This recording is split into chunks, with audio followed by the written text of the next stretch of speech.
Muy buenas noches. Tengan ustedes un caluroso abrazo de mi parte en este nuevo Facebook Live que estamos produciendo todas las semanas para ustedes. Bueno, hoy estamos ya entrándonos en el mes de marzo. Estamos que 9 de marzo, martes 9 de marzo. Tenemos varios temas que compartir con ustedes el día de hoy, varias reflexiones, comentarios en relación con noticias que hemos tenido en la última semana de diferentes políticas públicas que se para el sol a verlas. De alguna manera ha generado una fuerte reacción en la opinión pública y de alguna forma también desde esta trinchera queremos compartir algunas reflexiones sobre estos temas. ¿Cuáles son esos temas? Uno, Habdeba, la Junta Administradora de la vertiente atlántica en la zona de Limón, esa institución autónoma que administra los puertos del Caribe y que además tiene un componente de desarrollo para toda la zona caribeña. Habdeba es noticia en estos días, que tiene que ver con una compra que se hizo en el cuatrienio pasado, impulsado por el gobierno de Luis Guillermo Solís del Partido de Acción Ciudadana, de unas grúas pórticas. Y bueno, la operación de estas grúas no salió como habían calculado y están perdiendo hacha, calabaza y miel. Ese es su tema. Sobre ese vamos a volver ahorita a hacer algunas reflexiones sobre él. Luego tenemos otro tema que está vinculado a una acción de la Asamblea Legislativa recientemente de condonar deudas de productores agrícolas vinculados al tema de banca de desarrollo, y trascendió que dentro del grupo de los agricultores condonados había una gran cantidad de productores de caña y que el monto condonado a estos productores de caña llegaba más o menos a unos 800 millones de colones. Sobre eso vamos a hacer también algunos comentarios. Tenemos el tema de las universidades del Estado, que bueno, ahí se las han agenciado para que se les saque la ley de empleo público. Ha habido una gran discusión de si están cubiertas o no están cubiertas, qué significa que las universidades puedan tener su propio régimen salarial, que puedan diseñar cuál va a ser su salario global para las remuneraciones de los funcionarios de las universidades del Estado, etcétera. Bueno, sobre ese tema vamos a hacer algunos comentarios. Luego tenemos otro tema que ya lo tocamos la semana pasada y tiene que ver con la penalización de la venta de rifas y tiempos, ya entrando un poquito más de detalle en relación con el proyecto de ley que pretende mandar a la cárcel a cierta gente, hasta 10 años de cárcel, bueno, y una multa de casi 8 millones de colones a la persona que esté vendiendo rifas o vendiendo tiempos.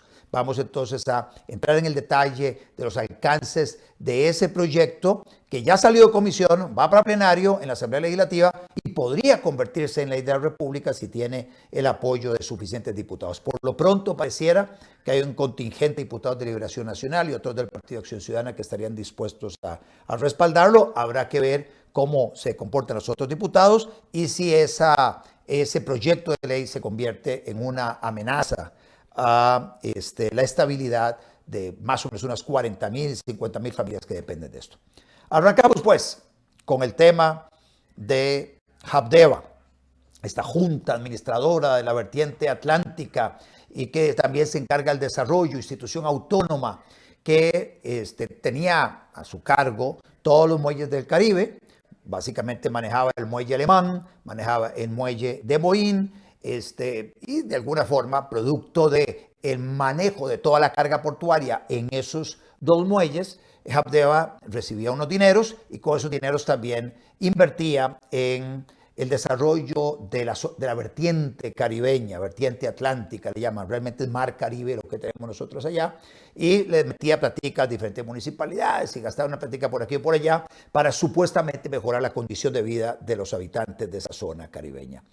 Bueno, resulta que desde el gobierno de Óscar Arias empezó a negociarse una concesión para la operación principal del puerto de Moín, que es el puerto más importante para el trasiego de mercadería, especialmente la mercadería que se transporta en estos buques mediante contenedores. Entonces, toda esa carga que se maneja a través de contenedores, se estaba negociando desde el gobierno de Oscar Arias para que esto se le trasladara a la empresa privada en un contrato de concesión que básicamente hacía que el concesionario tuviera que invertir casi 300 millones de dólares en la construcción de una isla artificial en una primera etapa, con el propósito de construir ahí los patios de almacenamiento de los contenedores y desde ahí coordinar el despacho de los contenedores a los diferentes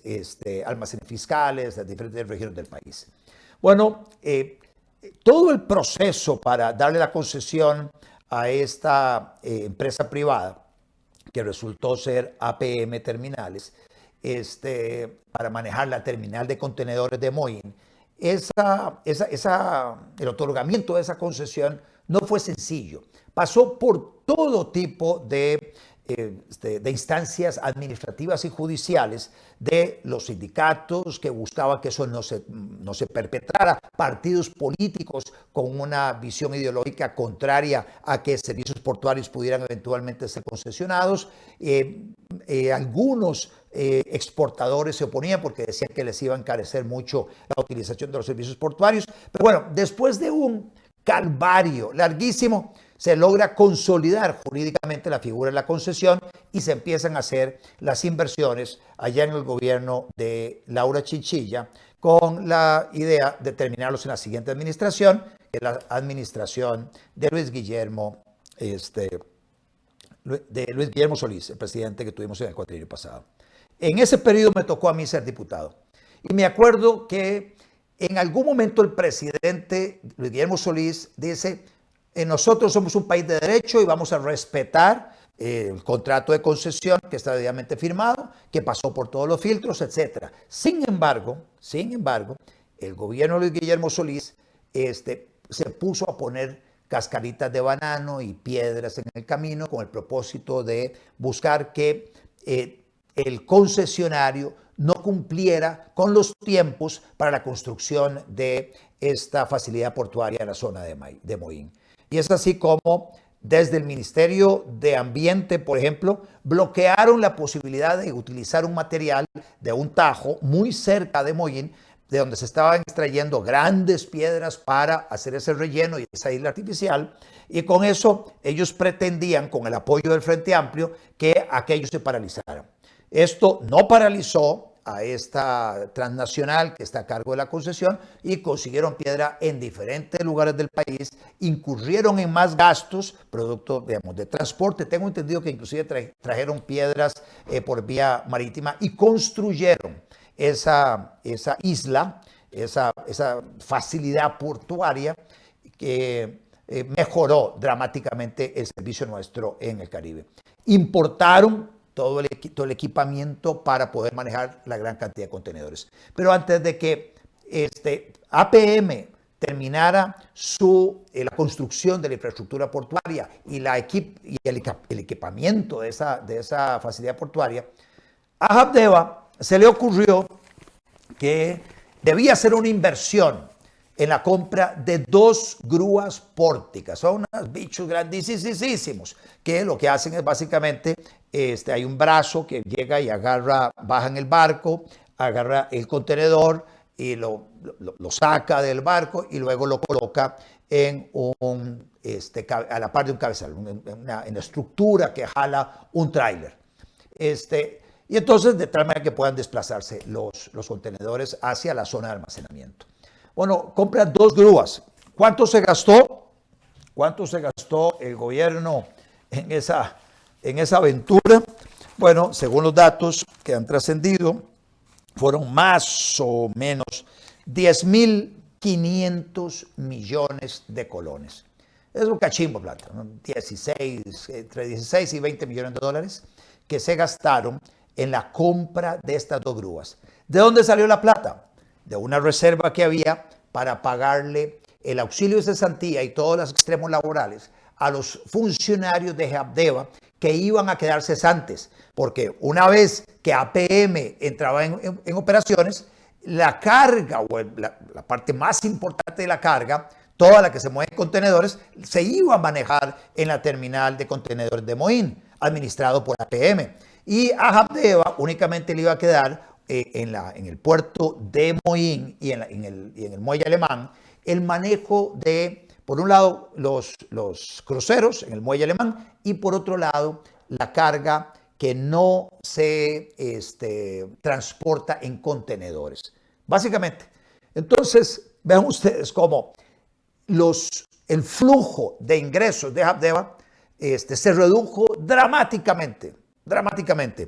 Ellos habían estimado, y aquí es donde vienen también las barbaridades de los funcionarios públicos, ellos cuando hicieron los estudios para la compra de esas 2 grúas pórticas, donde se gastaron 10.400 millones, ellos habían previsto mover casi 200.000 contenedores al año. Y si acaso están moviendo 22.500. 22.500. O sea, una muy pequeña fracción, casi 11-12% de lo que ellos estimaban que iban a mover. Por eso es que no es de extrañarnos el titular de una nota de prensa que dice que Habdeba pierde 910 millones de colones al año por la operación de esas 2 grúas. Y esto básicamente es porque los ingresos que recibe Habdeba por esos servicios que brinda de la utilización de las grúas no compensan los gastos en los que incurre. Gastos de los operarios de las grúas, el mantenimiento de estas grúas, por otro lado, el costo eléctrico de la operación de las grúas, que solo el costo eléctrico son 9 millones de colones por mes para el funcionamiento de las 2 grúas. O sea, Habdeba está perdiendo hacha, calabaza y miel en la operación de estas grúas ahí en el puerto de Moín. Y cuando uno ve la nota, se da cuenta que esa inversión la hicieron en el 2014. Yo empezaba como diputado cuando ellos tomaron esa decisión, basado en cálculos hechos por el gerente portuario de Habdeba, el director de ingeniería, el jefe de la división de maquinaria y el jefe de equipo pesado de Habdeba. Ellos tomaron esas decisiones, luego se cogieron a la muy laboral, les pagaron otras prestaciones y aquí paz y en el cielo gloria. Ninguna responsabilidad. Imagínense ustedes esto en el sector privado, que un grupo toma la decisión de hacer una inversión, llevan a los accionistas a meter un montón de plata, compran un equipo y resulta, uy, los números no dieron y estamos perdiendo hasta la camisa. Bueno, esas personas de inmediato las despiden sin responsabilidad patronal, sin nada. Y básicamente hasta tratan de ver de qué manera les cobran por esa pésima decisión administrativa que se toma. Pero cuando los dineros son de todos, personas como esta que no tienen nada que perder, los manejan a la ligera. Y aquí hay una responsabilidad de Luis Guillermo Solís, presidente del Partido de Acción Ciudadana de la primera administración del PAC, y de Ann McKinley, quien era la presidenta ejecutiva de Habdeba, porque metieron cabeza en esa compra cuando no tenía ni pies ni cabeza. Sí, básicamente el 70-80% de toda la carga se iba a mover a APM y entonces no se justificaba hacer una inversión de esa envergadura. Entonces fue una pésima decisión. Los dineros para las liquidaciones se malgastaron, se gastaron estas grúas que ahora están viendo a ver a quién se las venden, qué diablos hacen con estas grúas. Entonces, para liquidar a los empleados que se fueron, hubo que buscar más plata prestada para ir a liquidar a las personas, que dicho sea paso, todavía quedan más funcionarios de la cuenta en Habdeba, porque quedan como 500 y el resto de funcionarios, y Habdeba debiera operar con menos de 200 funcionarios, y todavía con 200 sobra, me parece. Entonces, falta mucho por hacer, y nuevamente, como muchas cosas donde el gobierno se mete, las cosas las hacen a medias, las hacen mal y todos terminamos pagando la factura. Esta factura de Habdeba la estamos pagando todos a través de transferencias presupuestarias que se le hacen a Habdeba para mantenerla a flote. Entonces lo estamos pagando todos. Y hay una postergación de decisiones que lamentablemente en esta administración del Partido de Acción Ciudadana pareciera que es la tónica, seguir pateando la bola sin ponerle huevo, etc. Reconozco en Andrea Centeno, la presidenta ejecutiva de Habdeba, la intención de hacer algo. De hecho, empezó la reducción de personal, etc. Pero falta el acompañamiento del Poder Ejecutivo para que pueda efectivamente hacerse las reformas estructurales que se requieren en el caso de Habdeba. Y una última nota sobre este tema. Llama la atención que Habdeba acumuló deudas con el ICE de los 9 millones de colones que mencionábamos mensualmente durante casi 17 meses. Yo les hago una pregunta a ustedes. Si ustedes dejan de pagar la luz en su casa un mes, ¿qué creen que les pasa? Porque yo tengo una pequeña casita en las montañas de Arancibia y a veces se me olvida que la fecha de corte para pagar la luz, estamos hablando de que lo que se paga ya de luz son 17,000 colones al mes. Una zona rural. Y me llaman de allá y me dicen, mire, Otto, que ya nos van a cortar la luz. Porque no he podido meterle en cargo automático. Y entonces tengo que salir corriendo a hacer una transferencia porque si no me cortan la luz de esta casita que tengo allá en la montaña. Bueno, esto que experimento yo, lo experimentan en todos los hogares de Costa Rica. Si alguien no le paga la luz a la Compañía Nacional de Fuerza y Luz o no le paga la luz al ICE, el ICE le corta la luz. Pero para el Estado es absolutamente flexible. Vaya, atrásese lo que quiera, 17 meses, no hay ningún problema. 9 millones de pesos al mes, no hay ningún problema. Ahí se va acumulando la deuda. Vean ustedes cómo el Estado consigo mismo es permisivo. Y lo mismo podemos decir con la aplicación de la ley 7600 para el tema de las discapacidades, lo podemos decir con el tema de los estudios de impacto ambiental, etc. Hay muchas áreas donde se puede identificar esa discriminación que se hace contra el particular y, bueno, la aplicación de reglas disímiles. Unas las que aplican los particulares y otras las que se aplica el Estado a sí mismo. Terminamos con ese tema. Y tenemos, me están diciendo que acá tenemos varios comentarios. Vamos a revisarlos. Ale Rojas, Otto, me gustaría leer su opinión y sus ideas sobre la legalización de los tiempos. ¿Es posible hacerlo, que sea legal? Ale, totalmente.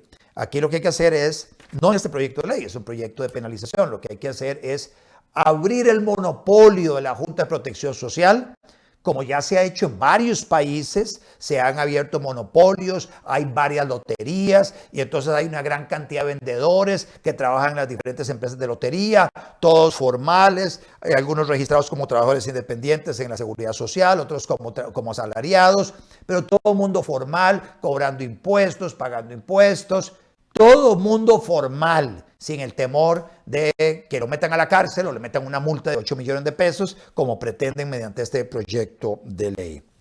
Luis Palma, usted ha sido nuestro defensor, Luis. Estoy desde esta trinchera, bueno, antes como diputado, pero ahora desde esta trinchera, desde que salí de la Asamblea Legislativa, estoy tratando de, básicamente, al compartir estas ideas, de motivar a las personas a cambiar su pensamiento y a presionar por políticas públicas que nos permitan a todos vivir mejor. Es recuperar espacios de libertad para todos. Con mayor libertad vamos a vivir todos muchísimo mejor. Humberto Zúñiga, buenas noches. Otto, acá siempre escuchando tus buenos comentarios. Muchísimas gracias, Humberto, por tu sintonía. Te invito a que puedas compartir este video con otras personas que consideres que puedan interesarse en el contenido de lo que acá comentamos. De todas maneras, nosotros hacemos videos cortos de los diferentes temas para que también ayudes a diseminarlo. De hecho, sea de paso, les comparto que un videito que hicimos del Facebook Live pasado, del martes pasado, hice un comentario de 5 o 6 minutos sobre el tema de las ventas de tiempos y rifas y la pretensión de meterle una multa de 5 a 8 millones de colones a las personas que venden tiempos o a la señora que organiza una rifa y meter a la cárcel hasta 10 años a personas que utilizan, dicho sea de paso, el WhatsApp para recoger apuestas o comunicar las apuestas de un lugar a otro. Vean ustedes, la utilización del WhatsApp hace que las personas que estén involucradas en esa actividad las metan a la chirola hasta 10 años. A la cárcel hasta 10 años por usar el WhatsApp. Vean ustedes lo demencial que es ese proyecto. Vamos a ver acá, tengo otros comentarios. Alexander Aguilar Solano, ese gasto fue una irresponsabilidad, se debe investigar, no se puede seguir tolerando tanta piñata con la plata del pueblo. Por supuesto, Alexander, es una barbaridad, estamos hablando 10,000 millones de colones que no se los brinca un venado, una decisión de una inversión fallida, como muchas inversiones del Estado. Es que en los últimos años tenemos 10,000 millones, Habdeba, una inversión fallida que está perdiendo hasta la camisa. Tenemos casi 300 millones de dólares que se gastó la Compañía Nacional de Fuerza y Luz en el proyecto de balsa inferior, un proyecto hidroeléctrico, que está perdiendo hasta la camisa porque salió casi 200 millones más caro de dólares. Estamos hablando de 200 millones de pesos, de dólares. Salió más caro el proyectito del proyecto hidroeléctrico de balsa inferior. Tenemos los otros 50 millones de dólares que se gastó Recope en esta empresa conjunta con la empresa CNPC de China. La empresa conjunta se llamó Soresco, supuestamente para montar una refinadora nueva en Costa Rica. Pues tiraron 50 millones de dólares allá y se perdieron. Y así podemos seguir mencionando una gran cantidad de, el mismo proyecto de Reventazón. El proyecto de Reventazón estaba diseñado y presupuestado para que más o menos le costara al ICE 700 millones de dólares y terminó costando 1.500 millones de dólares. Estamos hablando de toda la plata del mundo. Bueno, ese es el Estado. Ese es el Estado, para que no nos perdamos de vista. Y hay gente que quiere meter al Estado, al ICE, a construir todo tipo de obras de infraestructura y meter al Estado en todo tipo de actividades económicas cuando todo lo que tocan lo hace leña. Todo lo que toca el Estado termina en una piñata que luego pagamos todos los costarricenses. Y eso es algo que tenemos que prestarle atención, porque entre menos Estado tengamos, mejor vamos a estar los costarricenses. Entre más acotado, amarrado esté el Estado, mejor vamos a estar todos. Vamos a tener más dinero en nuestros bolsillos y va a poder desarrollarse el genio creativo de los ticos. Vamos a hacer más atractivos para la inversión extranjera que pueda venir a complementar lo que se produce en nuestro país. Artur Díaz, Habdeba ilustra cómo lo llamado neodesarrollismo es más del mismo subdesarrollo de siempre, aparentando mejorar las cosas en vez empobrece todo. Exactamente. Raúl Macís, un saludo, Raúl. ¿Por qué no venden la infraestructura de Habdeba? Efectivamente, inclusive eso lo está planteando Andrea Centeno, la presidenta ejecutiva de la Caja, perdón, de Habdeba. Dice, todas las opciones están sobre la mesa. En estos momentos tenemos unas grúas que nos estamos perdiendo hasta la camisa operándolas, así que mejor no las operemos más y veamos a ver a quién se las vendemos para recuperar parte de lo que pagamos por esas grúas. Eso pareciera ser lo más sensato en este caso. O la otra es, miren, ampliemos el contrato de la concesión con APM Terminales, veamos a ver cómo APM también asume la operación de la otra parte en Moín, donde están esas dos grúas pórticas, y a lo mejor ahí con una mejor operación podríamos sacarle provecho a esa inversión que se hizo en algún momento. Jersen Ureña, se debe abrir el monopolio de la lotería y todo otro monopolio, todos los monopolios. Inclusive hay un artículo 46 de la Constitución que dice que los monopolios son prohibidos. Claro, dice los monopolios particulares son prohibidos. Yo impulsaría una reforma en la Constitución para decir todos los monopolios son prohibidos. Aquí en nuestro país todavía se permiten monopolios estatales y dice para crear nuevos monopolios se requiere una ley aprobada por mayoría calificada. Bueno, este monopolio de la Junta de Protección Social es uno de los monopolios que claramente hay que abrir. Igual que el de la fabricación de alcohol etílico, que no tiene ni pie ni cabeza, que está, digamos, en manos de Recope, de FANAL, Compañía Nacional de Fuerza y Luz. Está el de Recope, que es el de la distribución al por mayor importación, distribución al por mayor, refinación, pero no hay refinación de los hidrocarburos y todos sus derivados. También está el monopsonio del ICE, la compra eléctrica. También está el monopolio del ICE, la producción de geotermia. En fin, hay monopolios que todavía es necesario abrir en nuestro país. Pablo Ramos, me gustaría su opinión sobre la legalización del aborto. Yo sé que es un tema aparte, pero es la nueva bomba de la izquierda. Mire, Pablo, desde este Facebook Live y a lo largo de toda mi vida en la política, yo he estado vinculado a políticas públicas desde el 94, cuando, es más, desde el 90, impulsando políticas públicas para el país,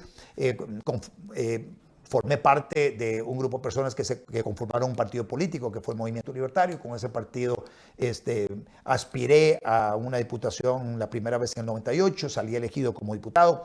Y todas las veces que he sido diputado, que han sido 2 veces, y todas las veces que he sido candidato presidencial, que han sido varias, en todas me he manifestado como una persona totalmente comprometida con la vida desde la concepción. Yo estoy clarísimo que la vida inicia con la concepción y que debe defenderse la vida de ese niño no nacido en el vientre de la madre. Así que totalmente en contra del aborto, pero totalmente en contra del aborto. Una capsulita sobre esto, porque aquí hay un manejo emocional que muchas veces se utiliza con este tema del aborto. Es que dicen, ahora pucha, es que en el caso de una violación se justifica. Ajá. Yo soy abogado. Y también conozco lo que dice la Constitución. Como abogado conozco lo que dice la Constitución, pero además en mi práctica profesional me dedico mucho al derecho constitucional. Hay un principio en la Constitución que habla del principio de inocencia y que nadie puede ser básicamente condenado si antes no es sometido a un debido proceso y ante un juez independiente que determine que efectivamente una persona cometió algún ilícito. ¿Y qué significa esto? Que un proceso penal en Costa Rica para determinar la responsabilidad de alguien en la comisión de un delito, como podría ser una violación, podría tomar 2 o 3 años. Ya para entonces el niñito tendrá 2 años, 3 años, 4 años, dependiendo de lo que tarde el proceso. Así que no se vale justificar un aborto en esas condiciones. ¿Qué tiene que ver, o sea, una persona inocente de una situación, digamos, tan trágica y dolorosa que enfrenta su madre? Lo que corresponde es darle el acompañamiento correspondiente si la madre, por diferentes circunstancias, dice, no, yo no quiero este niño, pues entonces lo da en adopción desde que es chiquititico. Hay miles de familias en Costa Rica que estarían deseosas de poder tener, de darle amor a una criaturita recién nacida. Así que sobre ese tema, que es un tema que se está discutiendo ahora, ayer habían una manifestación, 8 de marzo, de un grupo pequeño de mujeres allá de alguna forma desfilando o manifestándose a favor del aborto libre, y eso es algo que dichosamente la mayoría de la sociedad costarricense rechaza, y yo desde esta trinchera rechazo y formo parte de una agrupación política, el Partido Unión Liberal, que se ha definido desde el inicio claramente como una organización pro vida. Nosotros somos pro vida y la vida inicia desde la concepción.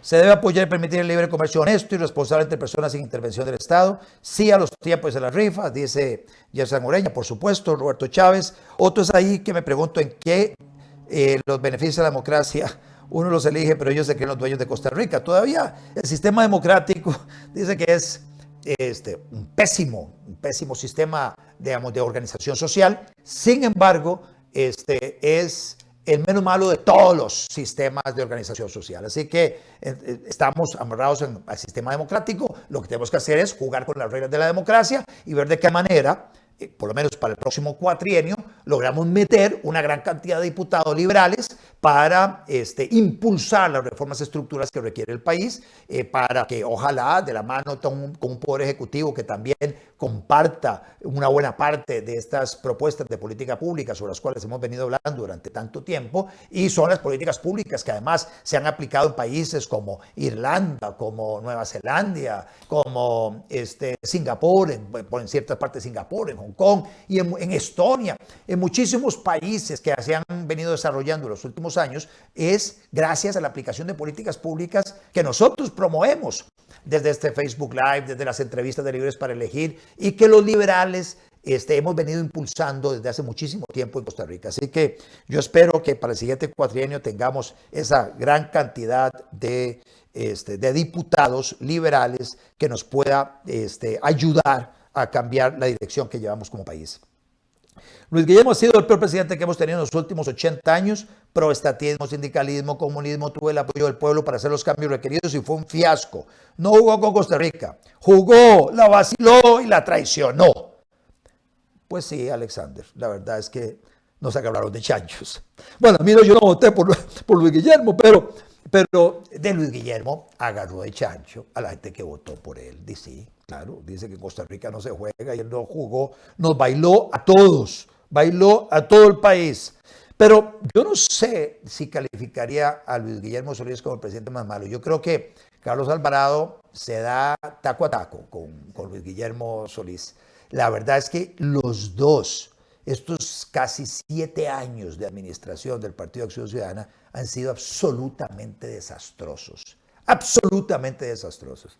Y bueno, y Dios nos libre de un gobierno del Frente Amplio. Bueno, ya ahí sí que apague y vámonos. Entonces yo espero que para las elecciones que están a la vuelta de la esquina, a menos de 11 meses, estamos nosotros de las elecciones donde se va a definir cómo se va a integrar la nueva Asamblea Legislativa. Muy probablemente vayamos a una segunda ronda y el primer domingo de abril se defina quién queda de presidente y quién toma el liderazgo formal en el Poder Ejecutivo a partir de mayo, del 8 de mayo.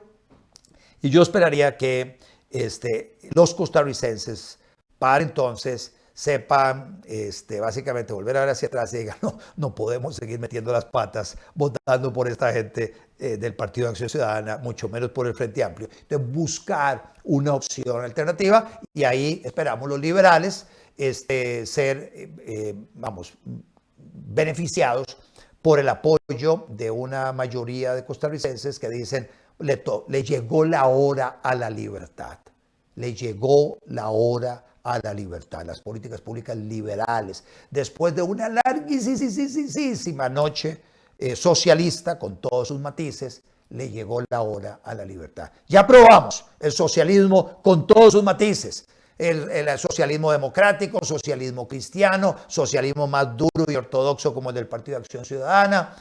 Ya probamos todo esto durante décadas.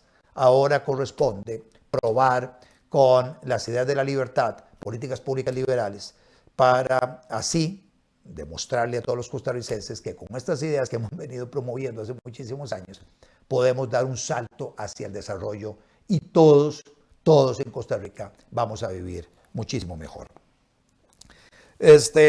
Jason González, yo fui a pelear no al combo, viera lo que me arrepiento, no defendíamos un patrimonio del pueblo solo de unos pocos. Hansel Quiroz, otro lo que hace debe de no pagar la luz, igualmente pasa con la caja. Aquí interesante, con los pagos que le debe el MEP, años de no pagar el seguro, y si uno no paga un mes, ya no lo atienden. Vea lo que dice Hansel. Usted se atrasa, el patrono se atrasa en el pago de la planilla, el trabajador va a la caja a atenderse, la caja lo atiende y luego le pasa una factura donde básicamente le cobran hasta la vida. O sea, le cobran una locura. Inclusive en una forma no muy transparente, la caja maneja sus costos y entonces dice, bueno, por atender a esta persona, aquí está tantos millones de colones o tantos cientos de miles de colones por una cita o alguna cosa de esas. Vean ustedes cómo la caja se ha convertido en una entidad abusadora. Y es abusadora con el sector privado, pues el sector público se atrasa, le debe las contribuciones del Estado, por ejemplo, en muchísimas entidades entran en mora con la caja y en el sector público no hay ningún problema. Vaya, atrásese, no hay ningún problema, no le cobramos a usted extra, nada de eso. No solo eso, en las incapacidades, muchas entidades públicas inclusive le pagan al empleado el 100% del salario cuando está incapacitado. Y entonces el incentivo del empleado es mantenerse incapacitado. Mientras que en el sector privado le pagan un porcentaje reducido del salario, de tal manera que las personas, si quieren recibir el 100% de su salario, tiene que hacer un esfuerzo por ver de qué manera le mete mente y trata de ver de qué manera se recupera lo antes posible y se reinserta rápidamente en el rol laboral, porque lo contrario tendría una reducción en su salario que podría comprometer su capacidad de pago, capacidad de consumo. Entonces, vean ustedes nuevamente el favoritismo que se da en las entidades del Estado, con entidades del Estado, mientras que al sector privado lo tienen bajo la chancleta. Julio Medina, saludos Julio. Vamos a tener un gran Estado empresario con Habdeba, que no sabe manejar puertos, Raxa, que no puede manejar redes, Recope, que no puede refinar, ahora la agencia espacial que van a usar para combatir el cambio climático. Julio, ¿qué puedo agregarle yo, Julio? La verdad es que no sabe uno si reír o llorar con lo que usted está mencionando. En el caso de la agencia espacial, se están utilizando el superávit de las entidades superávit operativo, se lo tienen que trasladar a esta agencia espacial que va a estar ubicada allá en Iberia y para que se gaste un montón de plata en un edificio y sueldos y consultorías y cosas de esas. Bueno, nuevamente son de esos elefantes blancos que se consumen, que se llevan los fondos públicos como si fuera un gran hoyo negro, como si fuera un agujero por donde está yendo el agua, por donde están yendo los recursos de todos los costarricenses. Y así como estos ejemplos que menciona Julio, tenemos una gran cantidad.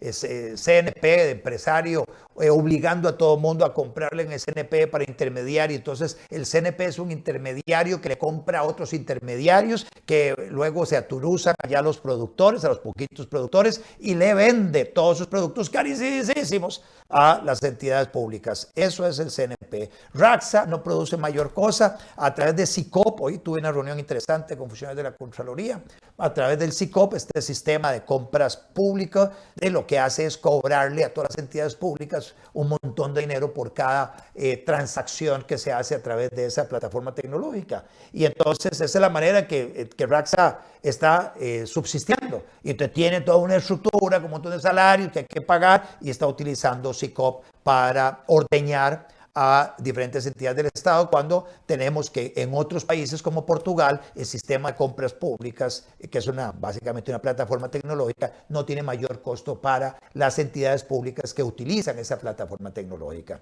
Entonces, por eso es que algunas entidades se muestran reticentes a utilizar el SICOP, porque tienen que trasladarle una cantidad importante de dinero al Raxa. Y ese es un tema que amerita ponerle atención. Y así podemos seguir mencionando entidades tras entidades. No hay una sola entidad pública que funcione bien. Yo les invito a ustedes a decirme cuál de todas las entidades públicas funciona bien. Tal vez yo inclusive me contesto. Podría ser Procomer, ¿no? Que es una división chiquitica ahí del Ministerio de Comercio Exterior, encargada de la promoción de exportaciones. Tendría que verla con una mejor lupa para ver si son efectivos o eficientes en su trabajo, con lo que están haciendo. Pero de lo que yo he escuchado, de lo que he visto, de lo que vi cuando fui diputado, es de lo mejorcito.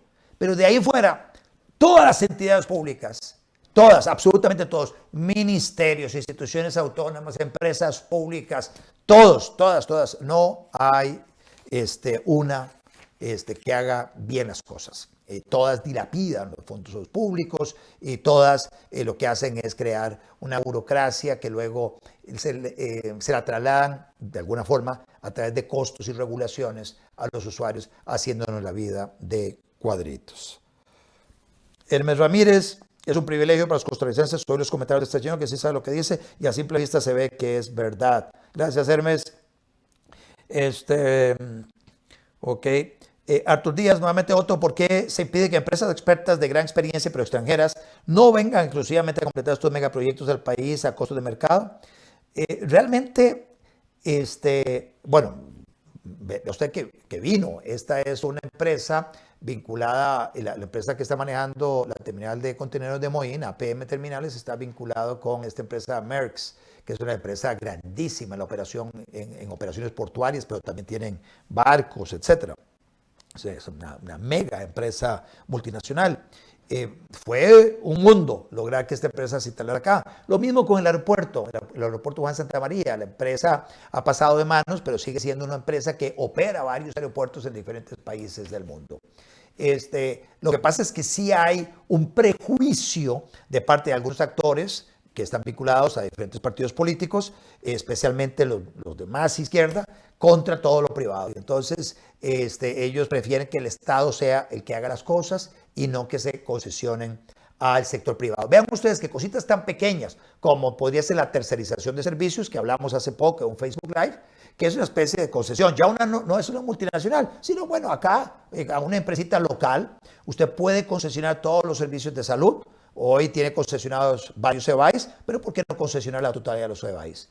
¿Por qué no concesionar la totalidad de las clínicas para que operen como la clínica como Copesana en Santana o la clínica Copesalud de Pavas o Copesiva de Santa Bárbara o la clínica de Tibás? ¿Por qué no extender ese modelo a todas las otras clínicas? Entonces, sacando al Estado de la operación para que lo operen entidades privadas, en este caso cooperativizadas o no cooperativizadas, con o sin fines de lucro. Cualquiera lo va a manejar mejor que el Estado, y el Estado entonces, la caja podría establecer algunos parámetros en el caso de salud para efectos de la fiscalización, y están también la evaluación que hacen los usuarios con el propósito de determinar que todo esté marchando bien, etcétera. Y así lo podríamos llevar a los hospitales, se puede llevar a los centros educativos, que es un poco lo que comentaba en un Facebook Live anterior sobre la transición que se dio en Suecia al pasar del Estado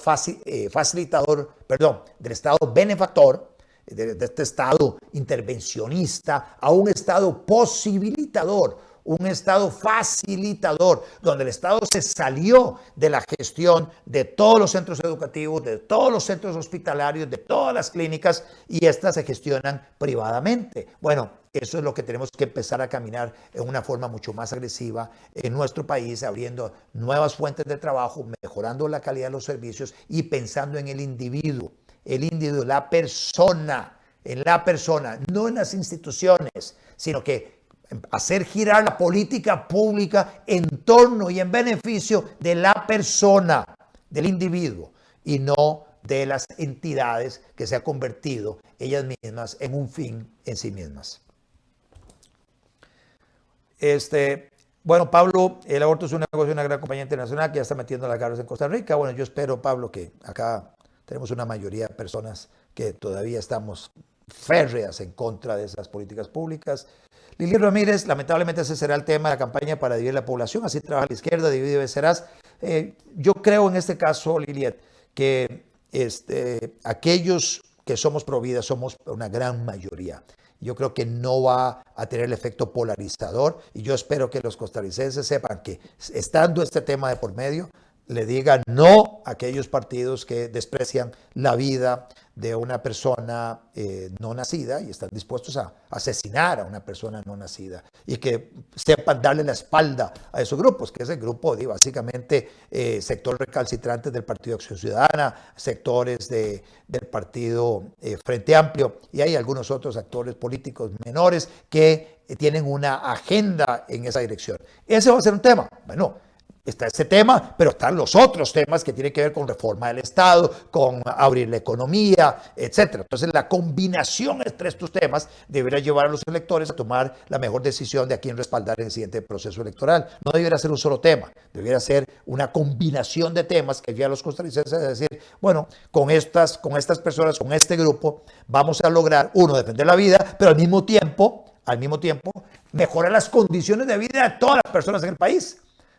Sacando al Estado de actividades económicas en las que no tiene que estar, abriendo espacio, liberando mercados monopolizados o que están en manos de pocos empresarios a través de oligopolios, y entonces bajar impuestos, regulaciones, trabas, cerrar instituciones, despedir personas en el sector público, hacer una reducción del tamaño del Estado, diciendo las cosas como son, ¿sí? Liquidando con todos los extremos laborales a estas personas que van a salir del sector público. Bueno, todo eso es lo que hay que plantear en el siguiente proceso electoral, que está a la vuelta de la esquina, una campaña que empieza oficialmente el 6 de octubre entrante, como les digo, a la vuelta de la esquina.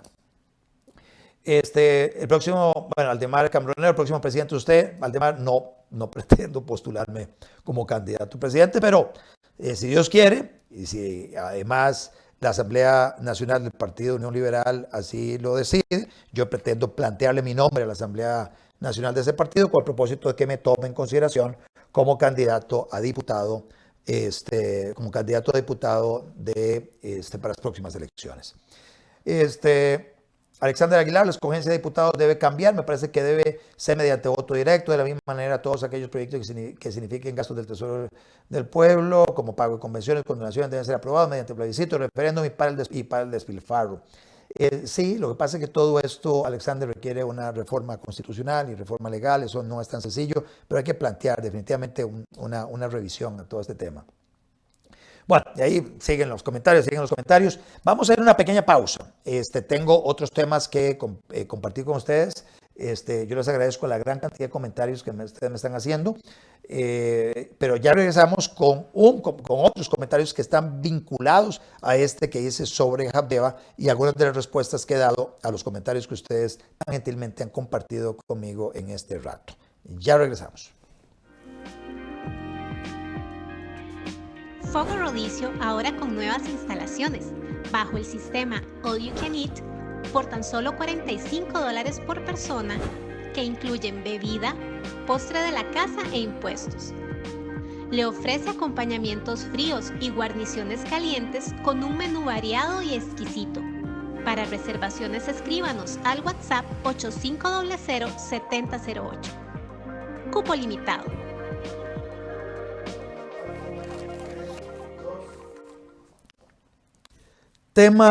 El tema de fondo para el cual convoqué este Facebook Live, estoy aquí chequeando más mensajes, bueno, aquí vamos a ver si los contestamos ahora en un rato. El tema de fondo tiene que ver con un fallo de la Sala Constitucional que nos dejó bastante consternados a muchísimas personas que estamos siguiendo la discusión sobre el tema de las pensiones de lujo. De hecho, inclusive en el cuatrienio pasado, que me correspondió ser diputado, fui uno de los diputados que promovió, impulsó, acompañó con su voto unas reformas que se hicieron a los sistemas de pensiones con cargo al presupuesto. Básicamente nos encontramos con que habían personas que estaban recibiendo una pensión para la cual nunca cotizaron, que básicamente la habían heredado de su padre, que había fallecido hace cualquier cantidad de años, y que había una disposición que decía que las pensiones eran para que podían heredarse y que la podían recibir los hijos hasta que cumplieran 25 años, mientras estudiaran y mientras llegaban a la edad de 25 años. Y vean ustedes, y decía que las hijas solteras podían seguir recibiendo la pensión que su padre recibía. Pues nosotros en el cuatrienio pasado decidimos eliminar esa disposición normativa abusiva. Y básicamente dijeron, no, pero ¿qué es esa vaina? ¿Cómo pensiones heredables? Quitemos eso, deroguemos toda esa cosa.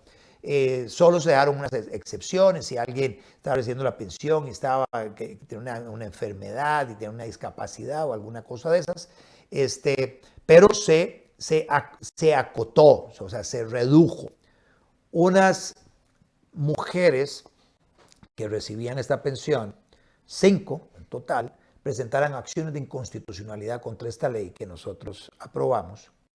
Y la sala constitucional, acaba de resolver que las accionantes tenían razón y que la ley, un articulito, un inciso de la ley que se aprobó en el cuatrienio pasado era inconstitucional. Y había otra disposición, había dos disposiciones inconstitucionales. Una tenía que ver con el debido proceso, porque básicamente se decía que la dirección de pensiones tenía que caducarla de inmediato y decirle, bueno, a partir de ahora usted no va a seguir recibiendo la pensión. Entonces la sala dice, no, mire, ustedes no pueden hacer eso. Ustedes tienen que por lo menos notificar a las personas que ustedes van a quitar la pensión para que esas personas puedan defenderse y digan, puedan argumentar lo que tengan que argumentar para ver de qué manera defienden su pensión. Y luego Entonces les dio la razón esa parte, que tiene que ver con el debido proceso. Por eso no es mayor problema. Y se les notifica y luego dice lo que tienen que decir y luego se resuelve diciendo, sí, nos llevan razón y vamos entonces a eliminar la pensión.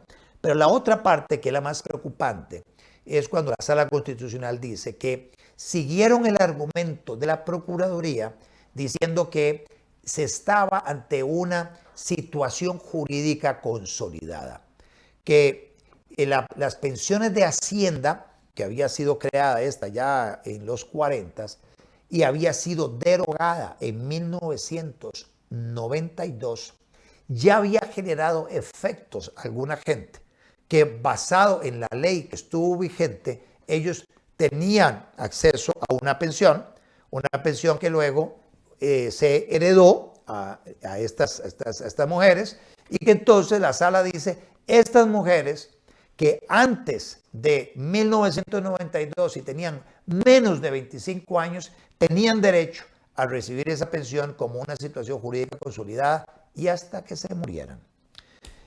La sala, por otro lado, una especie de contradicción, dice, sí tienen razón, es inconstitucional lo que estas personas dijeron, pero no les vamos a dar el dinero que supuestamente les hubiera correspondido desde el momento en que esa ley entró en vigencia hasta ahora que se declaró como inconstitucional ese artículo. Porque normalmente la sala había dicho, mire, ustedes hicieron algo, esto es inconstitucional, y tomen, ordena, en este caso la Dirección de Pensiones, que le dé a estas personas los montos que les quitó de esta ley que fue declarada inconstitucional. Pero la sala dijo, no, eso no se los vamos a dar porque estamos en una situación de finanzas públicas complicada, pero a partir de ahora y hasta que se mueran van a seguir recibiendo la pensión. Y esto nos lleva a la discusión sobre el tema de, que ya lo hemos comentado en otros Facebook Live, sobre qué es una pensión y cómo se construye una pensión. ¿Cómo se construye una pensión? Ahorita estaba revisando con una empresa de seguros que también venden digamos, sistemas de pensiones privados, con el propósito de ver que para plantearle a mis hijos, les estoy sugiriendo a mis hijos, tengo hijos, una niña de 20, tengo luego un varón de 23 y otro de 26 que cumple ahora en marzo, y les estaba diciendo, mire, pásense, empiecen a construir su pensión, pero privadamente. Yo parto de una realidad, y es que el sistema de pensión del IBM, que administra la Caja Costarricense del Seguro Social, a mi juicio es una estafa, así en esos términos.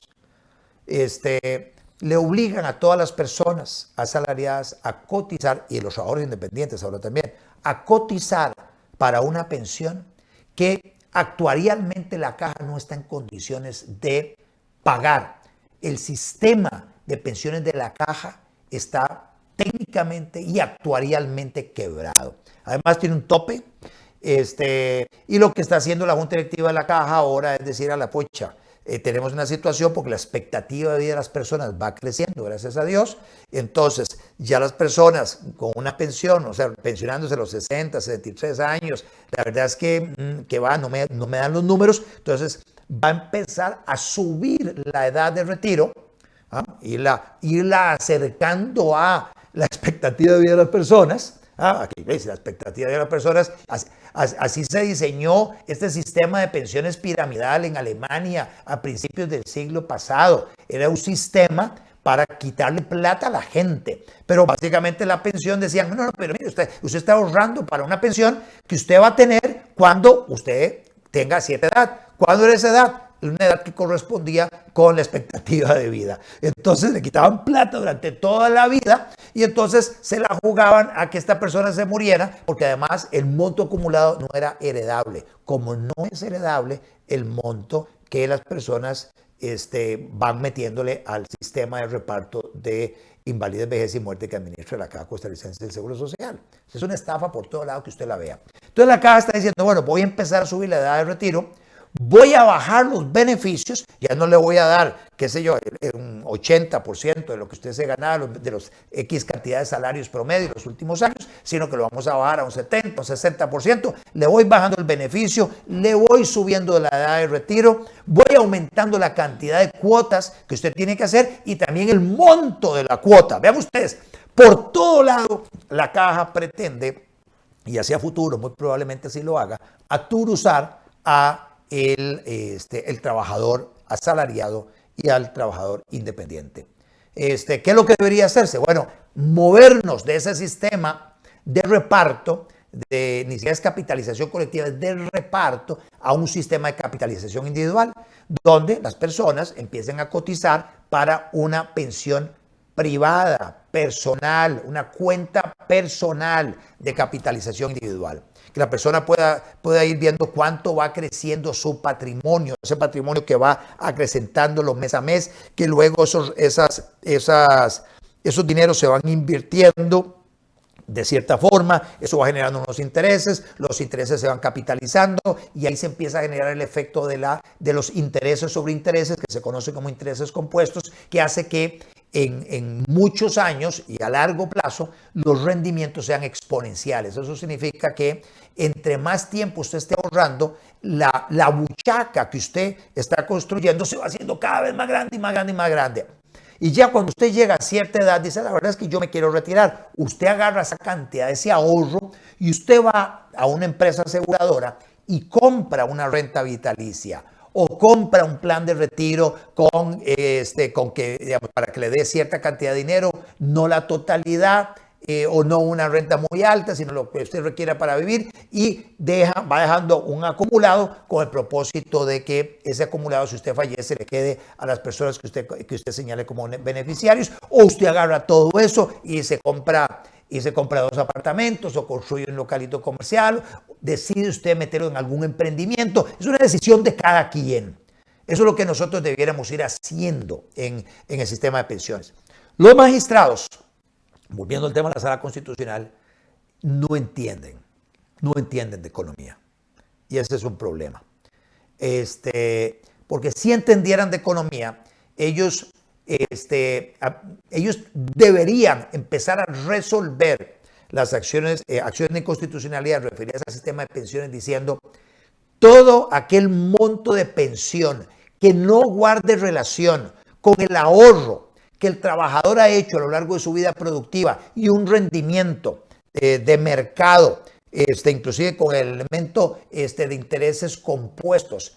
Si la persona está recibiendo por monto de pensión algo que no guarde relación con ese ahorro y esos rendimientos con intereses compuestos, ese excedente es un excedente de lujo, de privilegio que debería quitarse, no le corresponde. En justicia no le corresponde a una persona, porque ese excedente lo está pagando alguien. Lo estamos pagando todos a través de impuestos, aquellos regímenes de pensiones pegados al presupuesto nacional, o estamos entrando en un sistema tipo Ponzi, un esquema piramidal de estafa, donde los nuevos cotizantes empiezan a meter la plata para pagarle a los que van saliendo, pero no van a haber suficientes cotizantes para sostener la pensión de estos otros. Y entonces el sistema colapsa, el sistema quiebra. Y eso son estafas. Eso en otros países ha llevado a la gente a procesos penales. Vean ustedes lo que pasó con este carajo Maddox, que prestaba plata en Estados Unidos unas tasas de interés exorbitantes y requería de mucha gente que pusiera la plata con la esperanza de que le pagaran esos intereses con la plata que ingresaba. Ellos iban pagando intereses hasta que obviamente eso se vuelve insostenible, se da una corrida de dinero y el tipo no tiene cómo enfrentar sus obligaciones y terminó en la cárcel. Y básicamente después de estafar a Raimundo y a todo el mundo, además muchos costarricenses invirtieron con este tipo allá en los Estados Unidos y fueron estafados. Bueno, el sistema de pensiones de alguna forma es así. El Ministerio Público debería poner atención a eso, pero los magistrados de la Sala Constitucional deberían empezar a leer un poco más sobre economía, a tratar de entender cómo funcionan los sistemas de pensiones, porque el sistema de pensiones, inclusive del Poder Judicial, no se sostiene. Y no se vale decir que, es que en el sistema de pensiones del Poder Judicial hay una contribución del Estado muy grande. Bueno, esa contribución del Estado la estamos haciendo todos a través de impuestos. Eso no se vale. no se vale sumar ese aporte del Estado, no se vale sumar ese aporte del Estado para calcular el monto de la pensión. Eso tiene que ser con el ahorro personal, el ahorro de cada quien. No se vale para efectos de determinar el monto de la pensión sumar lo que el Estado está aportando como patrono. Y cuando uno se pone a escarbar, uno se empieza a dar cuenta que hay, incluso hay como 5 o 6 entidades públicas que tienen no solo el sistema de pensiones del IBM, tienen además otro sistema de pensiones donde el Estado aporta como patrón un cachimbo de plata, el trabajador tiene otro poquito de plata, pero reciben otra pensión. Entonces reciben pensión de su régimen privado de pensión, digamos, privado que pertenece a esta entidad, como son algunos de los bancos del Estado, tienen este sistema de pensiones. Habdeba tiene un sistema de pensiones como este. Tengo entendido que el Recope, hay como 5 entidades que tienen un sistema de pensiones especial. El ICE tiene un sistema también de pensión especial, más la pensión de IBM, pero donde el Estado hace un aporte muy importante. Cuando es pegado el presupuesto, lo pagamos todos a través de impuestos. Cuando es una empresa del Estado, lo pagamos todos a través de los malos servicios que nos brindan o servicios más caros que nos brindan, porque de algún lado tiene que salir el dinero para que el patrono, el Estado como patrono, haga esos aportes en beneficio de los trabajadores de esas entidades. Por eso es parte de las reformas digamos, de la interiorización que tienen que hacer los magistrados para empezar a resolver, como en justicia corresponde, el tema de las pensiones. De lo contrario, me parece que habrá que impulsar alguna reforma a la Constitución que incorpore este principio de pensiones para que haya un principio constitucional de que nadie reciba más de lo que le corresponde de acuerdo a las cotizaciones que ha hecho, y que no se vale cargarle a otros la pensión de las diferentes personas que están recibiendo una pensión. O sea, la persona tiene que construirse su propia pensión a través de sus aportes. Uno podría llegar y decir, ¿qué va a pasar con aquellas personas que no cotizan, etcétera? Bueno, ahí hay un sistema, que es el sistema del sistema solidario, que puede nutrirse con los fondos de asignaciones familiares, que es el régimen no contributivo para personas que del todo nunca han cotizado, que no tienen parientes, porque no tienen parientes. Para esas personas puede eventualmente hacerse una buchaca y darles alguna transferencia de los fondos de asistencialismo social, que hay muchísimos en Costa Rica. Podemos darle un mejor uso a esos fondos de tal manera que a esas personas en esas condiciones, sin familia, que reciban una platica. Porque si tienen familia, también una manera que las personas están conscientes de que cuando se va básicamente llegando a una edad adulta, si se han hecho bien las cosas, muy probablemente los hijos se hagan cargo de sus padres y de alguna manera le retribuyan los hijos a los padres lo que estos recibieron a lo largo de su vida cuando ellos eran menores, etc. Y aquellos padres recibirán de sus hijos el acompañamiento necesario para que no les falte nada en su vejez. Esa debería ser como una primera apuesta a qué hacer con aquellas personas que tienen, que van entrando en cierta edad y nunca cotizaron para recibir una pensión. Les doy el ejemplo mío. Yo no tendré derecho a una pensión del IBM porque mis periodos como trabajador asalariado son relativamente cortos, 2 meses como diputado, otro poquito que trabajé en un par de empresas, las otras son cotizaciones que he puesto por aquí y por allá como trabajador independiente, pero no me alcanzan las cuotas. Yo no voy a recibir pensión del IBM, a pesar de que he cotizado aquí cantidad de años, no me alcanzan las cuotas. Bueno, ¿de dónde voy a recibir yo mi pensión? Bueno, estoy construyéndolo en estos momentos. Estoy pensando en mi edad, en la vejez, y entonces estoy pensando en hacer algunas inversiones que me den algunos rendimientos para entonces, y eventualmente también tengo 3 hijos que estoy segurísimo que si por alguna razón yo tuviera alguna necesidad, ellos me meterían el hombro en ese momento. Bueno, esa debería ser un poco la dinámica de las personas a la hora de construir de construirse su propio plan de retiro. Bueno, este es el comentario que tenía que compartirles a ustedes. Muchísima gente muy molesta, con toda razón, de este fallo de la Sala Constitucional. Falta leer la sentencia completa, por lo que salió fue el por tanto, y me imagino que pasará un par de meses para que la resolución completa salga y podamos entender muy bien cuál fue el razonamiento de los magistrados sobre el tema. Pero aquí hay algo que requiere ser acometido, y es el tema de esa situación jurídica consolidada.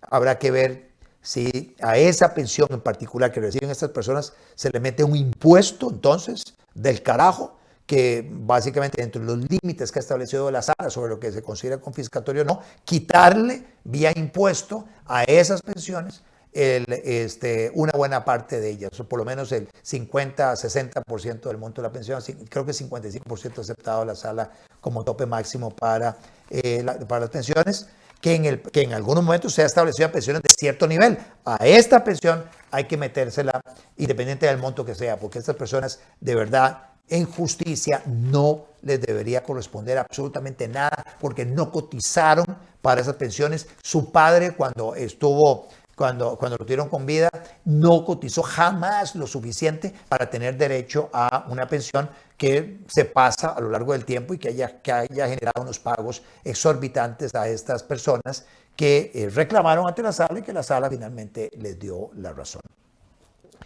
Se los hizo muy rápido, el programa de hoy. Voy a revisar los comentarios que ustedes me han enviado para efectos de hacer algunos comentarios sobre estos, sobre lo que ustedes me escribieron en el próximo Facebook Live. Vamos a tratar de tener el próximo Facebook Live a dos diputados, al diputado Pablo Heriberto Abarca, para hablar sobre una reforma que se hizo hace poco a la ley de marinas y atracaderos turísticos con el propósito de hacer a Costa Rica más atractivo para ese tipo de actividad económica y con eso generar más empleos y riqueza en las zonas costeras. Y también al diputado Carlos Ricardo Benavides, quien ha venido impulsando un proyecto también de nómadas digitales que tiene que ver con estas personas que buscamos atraer hacia Costa Rica, que hoy a través de el Internet están básicamente estableciéndose en diferentes países y con una muy buena conexión a Internet están trabajando desde diferentes locaciones a nivel mundial. Entonces la idea es hacer atractivo Costa Rica para esos nómadas digitales, para que se vengan a Costa Rica unas estadías prolongadas, trabajen desde acá y entonces se crean un marco regulatorio e incentivos para que estas personas efectivamente no lo piensen dos veces y se vengan a Costa Rica a trabajar. Esas son dos muy buenas iniciativas en las que la Asamblea Legislativa ha venido trabajando. No así, se me quedó, imagínense, me extendí tanto los comentarios que se me quedó un tema en el tintero, que era el otro tema de las ventas de tiempos y de rifas y el análisis ya pormenorizado de esa ley. Pero sobre este tema voy a arrancar el próximo programa con ese análisis para que el tiempo no me juegue una mala pasada, como sucedió hoy que me entusiasmé demasiado en el tema de Habdeba y luego dándole respuesta a todos los comentarios de ustedes que tan gentilmente solicitaron mis opiniones de diferentes temas.